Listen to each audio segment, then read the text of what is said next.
Hey, it's Tom And Mike. from Take Time to Travel.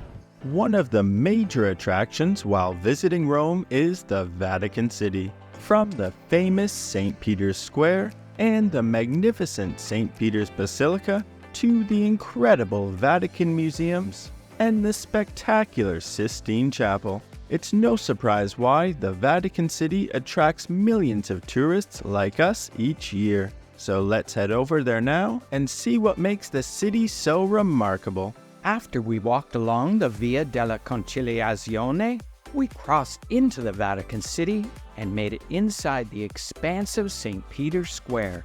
We arrived early, so we had enough time for a quick selfie before it was time to try and find our tour guide over by these massive columns, which make up part of the colonnade. It didn't take long to find our group and get our headsets. Then we followed our tour guide back into St. Peter's Square, where she gave our group some fascinating history on the centuries-old square, which first opened all the way back in 1667.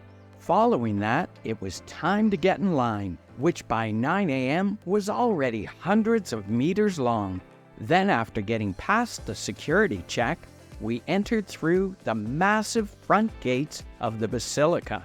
It was awe-inspiring as soon as we walked in the front entryway. But it was even more spectacular once we stepped through the wooden doorway and into the nave of the Basilica, which is actually the largest church in the whole world.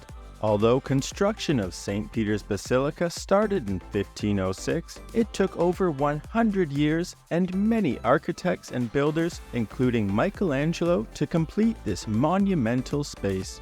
The coffered barrel-vaulted ceiling stands an incredible 152 feet tall and is surrounded by beautiful artwork and sculptures, including some by Michelangelo, like this almost 6-foot-tall Carrara marble statue, La Madonna della Pietà. Continuing along on our guided tour, we made our way over to the papal altar and baldacchino, which sits underneath one of the tallest domes in the world and over top of the tomb of St. Peter. The incredible baldacchino stands 95 feet tall and was made of bronze by Bernini, which took over 10 years to complete. Next, we went underground to the Vatican grottos, where you can find the graves and tombs of popes and historical figures, so we weren't able to film. And after that, we headed outside, so that we could make our way up into the St. Peter's Basilica dome. We took the elevator up to this level, which was included with our tour price. But even with the elevator ride, there was still 320 steps to go. The first thing we noticed in the dome was the beautiful mosaic-covered walls, and as we looked up, we enjoyed a spectacular view of the paintings covering the cupola above. It really was breathtaking to see it up close. Unfortunately, it was difficult to see down below through the safety fence. So let's keep moving. There's a lot more stairs to climb until we get to the top of the dome. As we climbed higher and higher, the walls started to slope around the curves of the dome, and we began to think we were never going to make it. But we kept moving along until we finally made it to the top and were rewarded with some panoramic vistas, like this absolutely extraordinary bird's-eye view overlooking St. Peter's Square and the beautiful clay-tiled rooftops of Rome. And from the other side, there was also a phenomenal outlook onto the gardens of Vatican City. After that amazing guided tour, it was time to head back down, which was much easier than the climb up the stairs. And on the way out, we even saw the famous Swiss Guard. Overall, we really enjoyed our tour of St. Peter's Basilica, and we can see why it attracts so many tourists each year.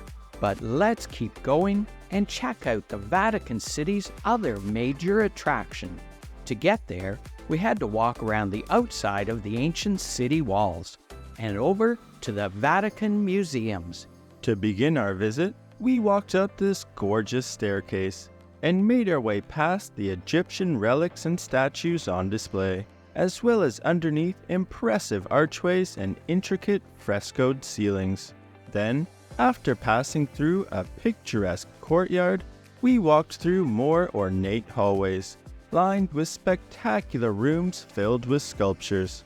And of course, artwork everywhere you look, including on the ceiling. It really was an incredible experience walking through here, especially wandering through this stunning gallery of tapestries and the gallery of maps. This wonderfully ornate space was commissioned in 1580 and stretches 120 meters long. It took Dante 3 years to complete the 40 oversized map panels adorning the walls. As we kept going, we were awed by the Room of the Immaculate Conception and the equally impressive Hall of Constantine. Then there was one more staircase before we arrived at the Sistine Chapel. The famous chapel is known for its spectacular artwork done by Michelangelo, which he started in 1508 and took 4 years to complete. But let's keep moving, because we booked our lunch reservation here at the Vatican Museums in advance. Of course, you always have to exit through the gift shop, and this one was quite spectacular. Now let's go and find out where we're supposed to eat.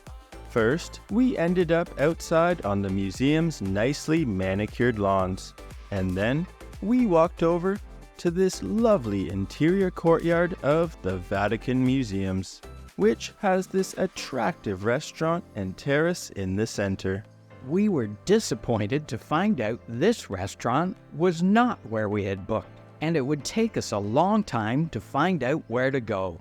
It turned out our reservation was actually at the cafeteria in the museum's basement. The whole lunch experience was difficult, unorganized, and the food was a huge disappointment. It was definitely our least favorite meal in Italy.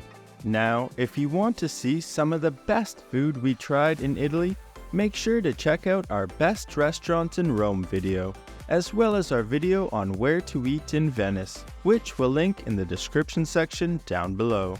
Overall, we had a great time exploring the Vatican City, and we hope you enjoyed watching our tour. If you did, it would help us out, and we would really appreciate it if you would like, subscribe, and hit the bell for notifications on our future videos. And remember, take time to travel. Catch you on the next one.